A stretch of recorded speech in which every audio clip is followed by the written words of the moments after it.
میں ملتمس ہوں بہت ہی ادب و احترام کے ساتھ عالی جناب مولانا حسین مہدی حسینی صاحب اللہ ممبئی کی بارگاہ میں تشریف لے آئیں. آپ حضرات سے التماس سے ایک بلند تر نعرے صلوات سے ان کا استقبال کریں.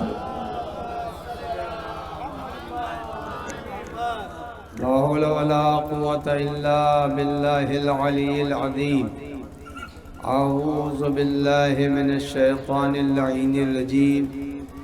بسم الله الرحمن الرحيم.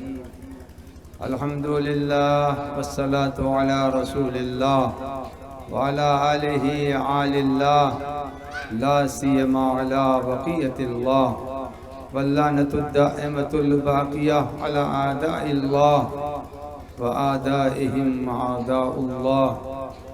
أما بعد فقد قال رسول الله صلى الله عليه وآله وسلم حسين مني وأنا من الحسين. سوگوانان امام حسین علیہ السلام عزا کے دن تمام ہو رہے ہیں اور وہ امام حسین علیہ السلام کی عزاداری کے سلسلے میں شوق و ولولہ دبتا نہیں ہے، پس نہیں ہوتا، بلکہ ہر سال آدمی امام حسین کی عزاداری میں مصروف رہتا ہے.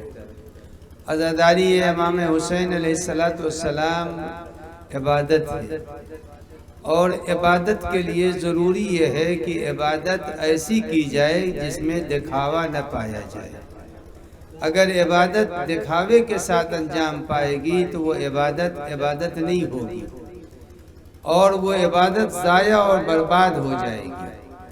لہذا جب عزاداری عبادت ہے تو اس عبادت کو بھی اس نیت سے کرنا چاہیے کہ یہ عبادت فاطمہ زہرا ہمارے لیے باعث نجات قرار دی.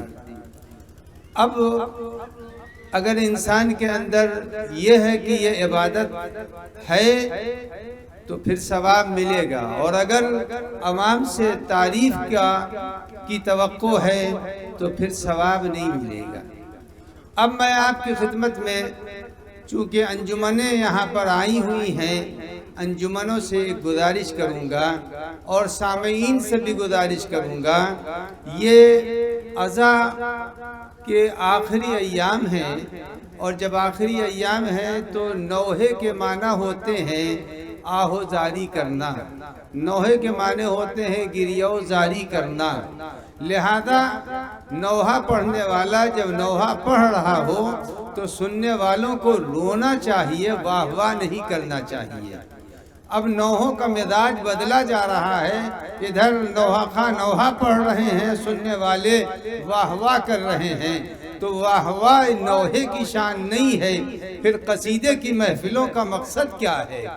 قصیدوں کی محفلوں میں واہ واہ اچھا لگتا ہے، مگر جب ذکر زینب ہو رہا ہو، ذکر علی اکبر ہو رہا ہو، جب شہادت کے تذکرے ہو رہے ہوں، اس موقع کے اوپر واہ واہ کرنا یہ اہل بیت کی اہانت کرنا ہے.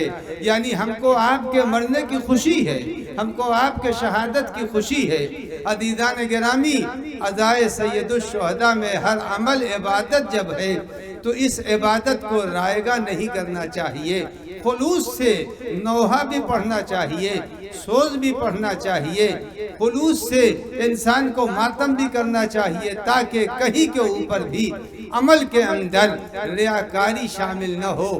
اس لیے کہ اگر ریاکاری شامل ہو گئی، نوحوں میں واہ واہ ہو رہی ہے، اگر نوحوں میں واہ واہ ہوگی، پڑھنے والا کچھ اور سمجھے یا نہ سمجھے، فاطمہ زہرا کہیں گی کہ تم نے نوحہ تعریف کے لیے پڑھا تھا، تمہاری تعریف ہو گئی، محشر کے میدان میں خالی ہاتھ انسان رہے گا. لہذا میری گزارش یہ ہے کہ جتنے بھی نوحہ خواہ ہیں وہ نوحہ پڑھیں، عبادت سمجھ کے پڑھیں. فاطمہ زہرا کی یہ کہ اولاد کا ماتم ہے، ان کے گھرانے کے لٹ جانے کا ماتم ہے، تو نوحہ کے معنی ہی ہوتے ہیں آہو زاری کرنا. عزیزان گرامی، یہ عورتیں، یہ بچے، یہ مرد، یہ مختلف جگہوں سے جمع ہوئے ہیں. کس لیے جمع ہوئے ہیں؟ یہ عزا کا آخری دن ہے. آخری دن ہے، اس لیے کہ یہ بات صحیح ہے کہ فاطمہ زہرا رومال لے کے آتی ہے تاکہ رومال میں وہ عزاداروں کے آنسو کو لے کے جائیں۔ تو ایسا نہیں ہونا چاہیے کہ عزا کے آخری ایام میں بھی فاطمہ کا رومال خالی ہو جائے۔ فاطمہ زہرا کا رومال آنسوؤں سے چھلکنا چاہیے۔ جس قدر انسان رو سکتا ہے عزا کے آخری دنوں میں رو لے۔ عزیزان گرامی، 2-3 مناسبتیں ہیں۔ پہلی مناسبت تو یہ ہے کہ اہل حرم کو جب رہائی ملی، رہائی کی خبر جب ملی، تو رہائی کی خبر کے بعد جناب زین العابدین ہاتھوں میں ہتھکڑیاں لگا کے گئے تھے، اور جب پلٹے ہیں تو ہتھکڑیاں کٹی ہوئی تھی، بیڑیاں پیروں سے کٹی ہوئی تھی، لنگر نکلا ہوا تھا۔ زینب کبریٰ سلاخ زندان پکڑ کے بیٹے کا انتظار کر رہی تھی۔ جب سید سجاد پلٹے ہیں تو امام زین العابدین سے زینب کبریٰ نے پوچھا، اے بیٹا ہتھکڑیاں کٹ گئی؟ کہا، اے پھوپھی اماں مجھے رہائی مل گئی۔ جب رہائی کی خبر ملی تو زینب کبریٰ نے کہا، اے بیٹا سید سجاد یزید سے جا کے کہہ دو، جب سے میرا ماجایا مارا گیا ہے میں نے دل کھول کے اپنے ماجائے کا ماتم نہیں کیا ہے۔ میں چاہتا ہوں، میں چاہتی ہوں کہ اپنے ماجائے کا ماتم کر لوں۔ جب بات ماتم کی آئی، زین العابدین علیہ السلام نے خبر دی۔ جب خبر دے دی، خبر دینے کے بعد ایک گھر خالی ہوا۔ جب گھر خالی ہوا، زینب کبریٰ اندر بیٹھی، اور بیٹھنے کے بعد ایک جلی ہوئی مسند کو لا کے سید سجاد کو بٹھلا دیا۔ اے بیٹا، ابھی تک میں تمہارے باپ کا پرسہ نہ دے سکی، اے میرے لال، ارے اپنے باپ کی شہادت کا پرسہ تو لے لو۔ اس کے بعد زینب کبریٰ نے فرمائش کی، یزید سے بیٹا یہ کہہ دو میرے لوٹے ہوئے سامان کو واپس کر دے۔ عزیزان گرامی، جب لوٹے ہوئے سامان آ رہے تھے اس میں کٹے ہوئے سر بھی تھے، لوٹی ہوئی چادریں بھی تھی۔ اب عزیزان گرامی ایک چادر آئی، زینب بڑھ گئی، اور بڑھنے کے بعد کہا، فضہ یہ تمہاری چادر ہے، رباب یہ تمہاری چادر ہے۔ ایک ایک چادروں کو جب دے چکی، ایک ننھی سی چادر باقی رہ گئی۔ ارے چادر کو لیا اور لے کے زندان کی طرف گئی، کہا، بیٹی سکینہ، ارے تیری چادر آ گئی، اے بیٹی سکینہ تیری چادر آ گئی۔ عزیزان گرامی، جناب زینب کبریٰ نے تبرکات کو لیا۔ لینے کے بعد ایک وقت وہ آیا جب سروں کی آمد ہوئی، سر قاسم جب آیا تو رفروا بڑھ گئی۔ جناب رباب علی اصغر کے سر کے لیے بڑھ گئی۔ ایک سر آیا جس کا کوئی پوچھنے والا نہیں تھا۔ وہ سر کس کا تھا؟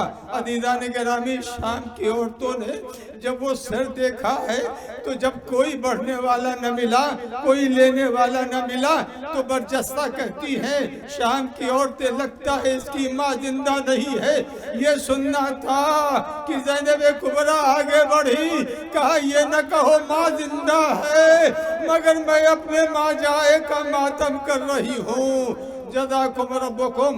عزیزان گرامی، امام حسین علیہ السلام کی مجلس غم شام میں دربار یزید میں منعقد ہوئی۔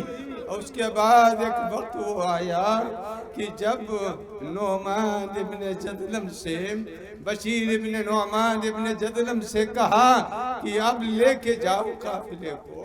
قافلہ جب جانے لگا، قافلہ ہماریوں میں بیٹھ گیا، زینب کبریٰ سوار ہو گئی، سید سجاد سوار ہو گئے۔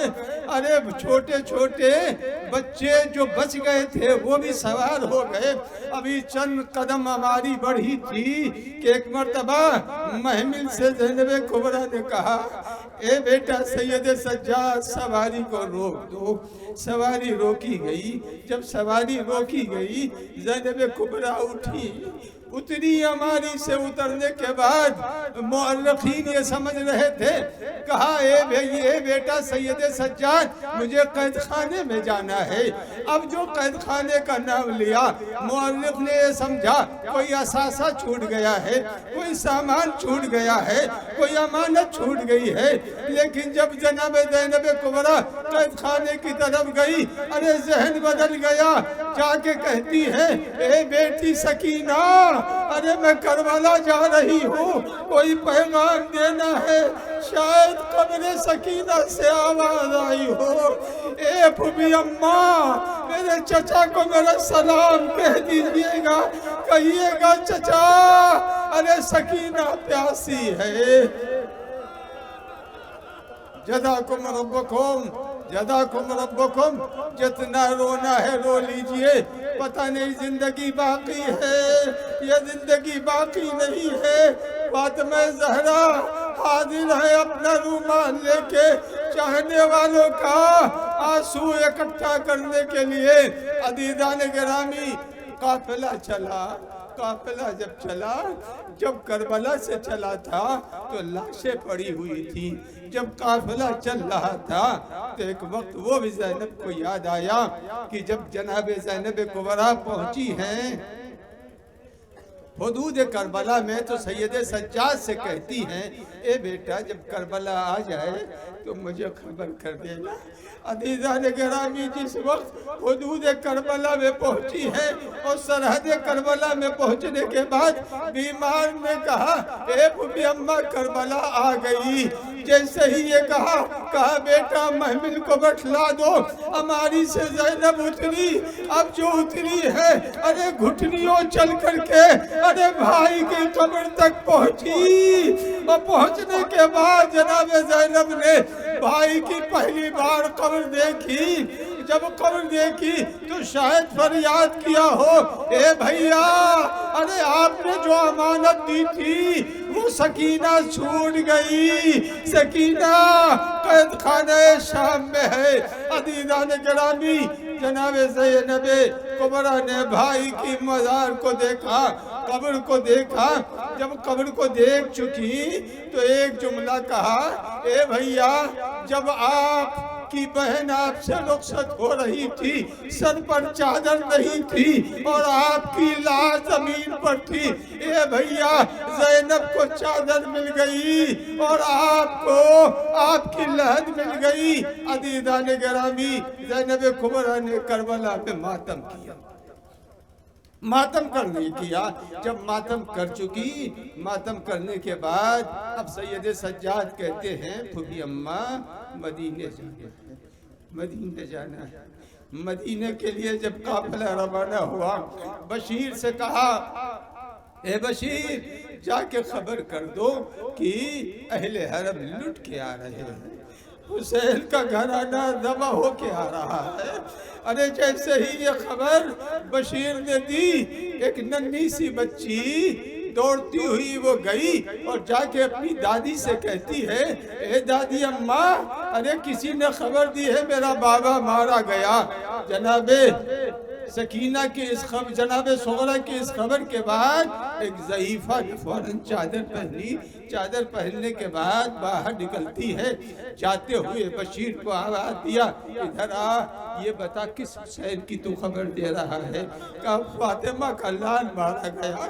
جیسے ہی یہ کہا فاطمہ کا لال مارا گیا، علی کا نور نظر مارا گیا، عراق کا رخ کر کے کہتی ہے اے بیٹا عباس ارے میں نے تمہیں بھیجا تھا مگر میرا حسین مارا گیا۔ یہ سننا تھا بشیر رکے اور کہا کہ یہ بتائیے آپ ہے کون؟ تو کہا میں عباس کی ماں ہوں۔ کہا یہ نہ کہیے ارے جب تک علمدار زندہ رہا ارے حسین زندہ رہے، مگر جب علمدار کے بازو کٹ گئے تو حسین کو کہنا پڑا الآن انکسر ظہری، ارے میری کمر ٹوٹ گئی۔ عزیزان گرامی قافلہ پہنچا، صغرا گھر سے نکل کے آئی اور آنے کے بعد ایک ایک محمل میں جا کے دیکھ رہی ہیں اور ہر محمل سے گزر رہی ہیں۔ کسی نے جناب رباب جناب صغرا سے پوچھا یہ بتاؤ تم کیا ڈھونڈ رہی ہو؟ کہا جب میں قافلہ گیا تھا میرا ایک ششماہ بھائی تھا، ارے میں اپنے علی اصغر کو ڈھونڈ رہی ہوں، ارے یہ سننا تھا۔ ارے رباب نے کلیجے سے لگا لیا، اے میری لال، اے میری لال، ارے تیرا بھائی تیرا ماجایا تیرے حرملہ کا نشانہ بنا۔ ارے علی اصغر کربلا میں ارے مرنے کے بعد شہادت کے بعد بھی گلا کاٹا گیا، ارے تیرا ماجایا لٹ گیا۔ جزاکم ربکم، جناب زینب، جناب رباب، جناب فروا سب آئی ہیں۔ جناب صغرا ایک ایک کے خیمے میں جا رہی ہیں، ہر کے محمل میں جا رہی ہیں لیکن واپس آ جاتی ہے۔ ایک مرتبہ وہ آیا کہ جناب زینب نے روکا اور روک کے یہ پوچھا کہ آپ کس کو ڈھونڈ رہی ہیں؟ تو کہا میں اپنی پھوپھی زینب کو ڈھونڈ رہی ہوں۔ کہا تم نے بیٹی پہچانا نہیں؟ کہا پھوپھی اماں ارے بال سفید ہو گئے، ارے چہرے پر جھریاں پڑ گئی، یہ بتائیے جب آپ گئی تھی۔ کہا اے میری لاڈلی ارے تم کو کیا بتاؤں، ارے جب میں کربلا جا رہی تھی ارے 18 بنی ہاشم تھے، لیکن آج جب آئی ہوں نہ علی اکبر ہے نہ قاسم ہے نہ محمد ہے، ارے میرا ماجایا مارا گیا۔ صغرا نے کہا اے پھوپھی اماں ارے باپ کے قبر کی زینت تو دو ہی ہوتی ہے بیٹیاں، ارے بیٹی ایک صغرا مدینے میں تھی اور ایک سکینہ وہ تو شام کے قید خانے میں رہ گئی۔ یہ بتائیے میرے بابا پر آنسو کس نے بہایا؟ شاید زینب نے جواب دیا ہو اے بیٹی تیرے بابا پر آنسو بہانے والے زمین کے ہر حصے میں پیدا ہوں گے، اور آج اسی کا مناظرہ اور آج اسی کا نظارہ سب کر رہے ہیں۔ سیعلم الذین ظلموا ای منقلب ینقلبون۔